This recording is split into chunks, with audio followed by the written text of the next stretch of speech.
प्रिय विद्यार्थियों, आज हम सूरदास का अगला पद पढ़ेंगे। अब के माधव मोहि उभारी, मगन हो भव अम्बु निधि में, कृपा सिंधु मुरारी। नीर अति गंभीर माया लोभ लहरी तरंग, लिए जात अगाध जल को गहे ग्राह अनंग। मीन इंद्रिय तन ही काटत मोट अग सिर भार, पग न इत उत धरन पावती उर्जि मोह सवार। सिवार काम क्रोध गुमान तृष्णा पवन अति झकझोर, नाहि चितवन देत तिय सुत नाम नौका ओर। थाक्यो बीच बेहाल विह्वल सुनहु करुणा मूल, श्याम भुज गही गाड़ी काढ़ी डारहु सूर ब्रज के कूल। अब इस पद में सूरदास जी कृष्ण से विनती कर रहे हैं कि हे कृष्ण, इस संसार सागर में अब कोई कूल किनारा नहीं है। मैं इस संसार में आकर के फंस गया हूँ और संसार की जो स्थितियाँ हैं वह सागर की स्थितियों के समान ही है। सागर में जैसे लहरें उठती है, विभिन्न प्रकार के जीव जंतु हैं, और इस संसार रूपी सागर में भी जो जाल है उसमें मैं बंध गया हूँ और उससे निकलने का कोई उपाय नहीं है। तो वे विनती करते हैं कृष्ण से कि हे कृष्ण, आप मुझे उबारें। तो यहाँ पर सूरदास भक्ति कर रहे हैं, विनती कर रहे हैं कि हे कृष्ण, इस संसार सागर से मेरा उद्धार करो, मेरी सहायता करो।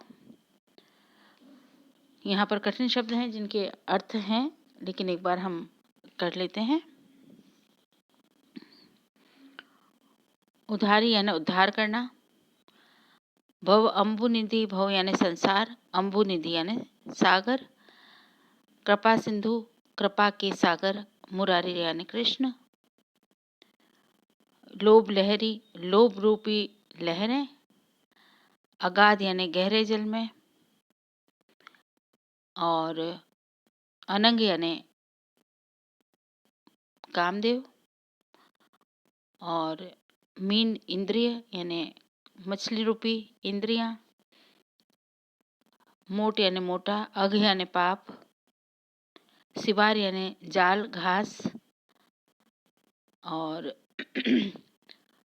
तिय सुत यानी स्त्री और सुत यानी पुत्र, नाम नौका यानी नाम रूपी नौका, और विह्वल यानी व्याकुल, और कूल यानी किनारा।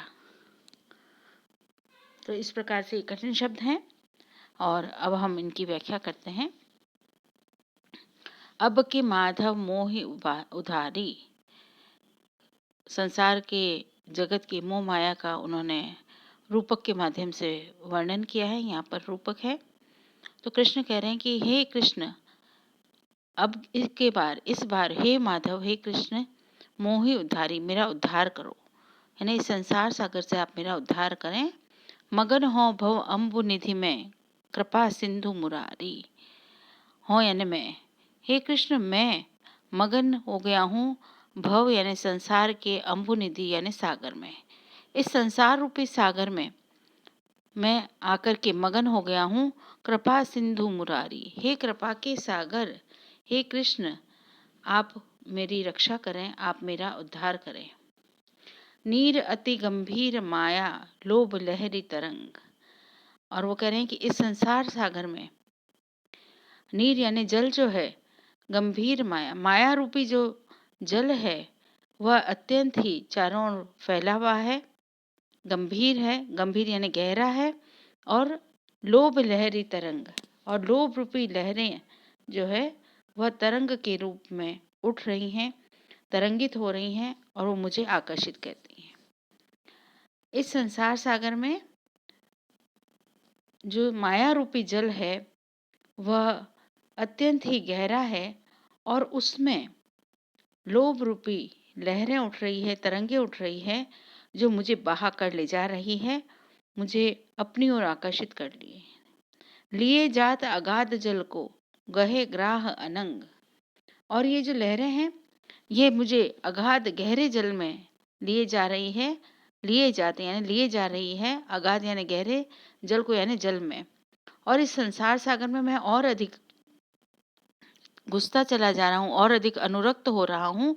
और इस तरह से ये लहरें जो है, लोभ की लहरें जो है, माया की जो लहरें हैं, वो मुझे इस जल में, संसार रूपी सागर में और अधिक उलझा रही है। गहे ग्राह अनंग, और मुझे कामदेव ने, अनंग ने पकड़ लिया है और मुझे अपने प्रभाव में ले लिया है।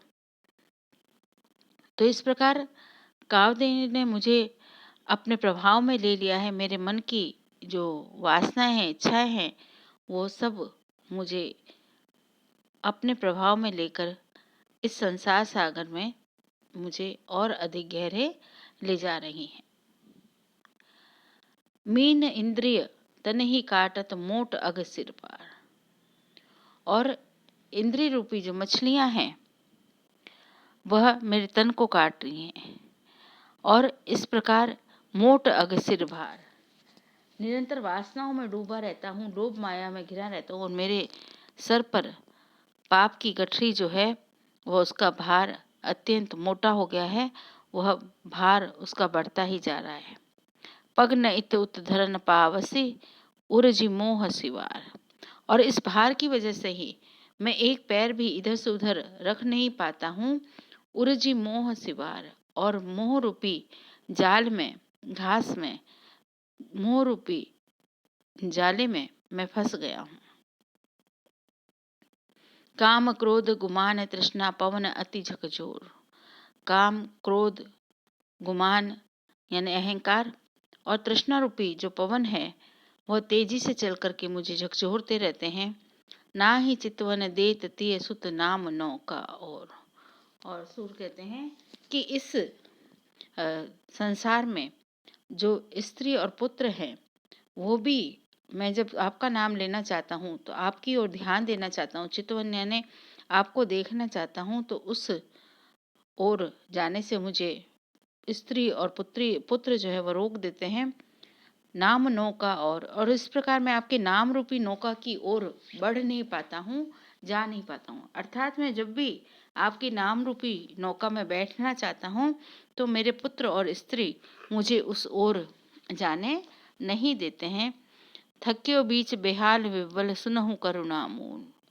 हे करुणा के सागर, मैं इस संसार सागर के बीच में आकर के अब थक गया हूँ, बेहाल हो गया हूँ, विवश हो गया हूँ। श्याम भुज गढ़ी काढ़ी डारहूँ सूर ब्रज के स्कूल। हे करुणा के मूल, हे कृष्ण, आप अपनी भुजा से मुझे पकड़ करके, भुज गही काढ़ूं, भुजा से पकड़ करके डारहूँ ब्रज के कूल। आप मेरी पुकार को सुन करके, आप मेरी बाहों को पकड़ करके इस संसार सागर से निकाल करके मुझे ब्रज के किनारे आप डाल दें। अर्थात मुझे यमुना नदी के किनारे पर डाल दें। तो इस प्रकार से सूरदास जी ने सागर के रूपक के माध्यम से संसार की जो स्थितियां हैं, जो रिश्ते नाते और मोह माया है, उसके बारे में बताया है।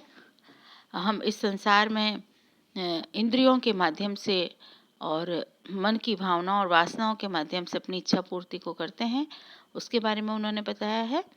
और दूसरा, संसार में आकर के किस प्रकार से उलझन पैदा हो रही है और किस प्रकार से नाम की ओर वो नहीं बढ़ पा रहे हैं, भक्ति नहीं कर पा रहे हैं, उस संकट की ओर भी उन्होंने यहाँ पर संकेत किया है।